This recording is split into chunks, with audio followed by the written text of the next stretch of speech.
Football ইংল্যান্ডে গিয়ে লিগে খেলেছি 1990।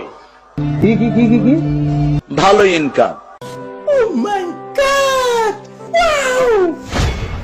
ওই টিচার শ্রেষ্ঠ টিচার, আমি অক্সফোর্ডের 3 বার শ্রেষ্ঠ টিচার হয়েছি। আজকে বলে ফেললাম ফট করে, এটা কেউ জানে না, আমার পরিবারও জানে না। ব্রিটিশ একজন মডেলকে আমি কালেমা পড়ালাম, ব্রিটিশ মডেল ছিলেন তিনি। তখন আমি ব্রাইটন ইসলামিক সেন্টারের খতিব, 90 সাল। সঠিক বলেছেন, আপনার বুদ্ধি ভালো।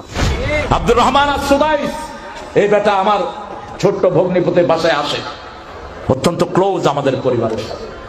তিনাকে জিজ্ঞেস করা হলো লাইলাতুল কদরে আপনি কত পান? বলছে 27 রাতের জন্য আমি পাই বাংলাদেশি টাকার 100 কোটি টাকা। তোরে কইছে তুই বেশি জানোস। ঢাকার চ্যাম্পিয়নশিপ পুরস্কারও আছে আমার ব্যাডমিন্টনে।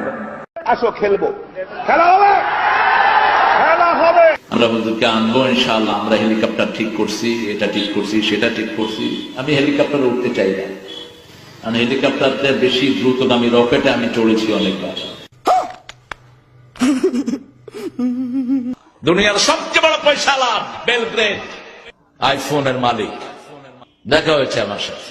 স্যামসাং কোম্পানির মালিক আমাকে দাওয়াত করলেন, মিস্টার স্যামসাং।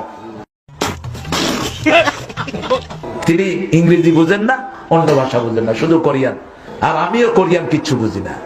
আমার টুপি ওর মাথা দিয়ে দিলাম, মিস্টার স্যামসাং পৃথিবীর শ্রেষ্ঠ একটা কোম্পানি। ডোনাল্ড ট্রাম্প, এই ডোনাল্ড ট্রাম্প আমার সাথে অনেকবার সাক্ষাতের অবস্থা হয়েছে, আমি যাইনি।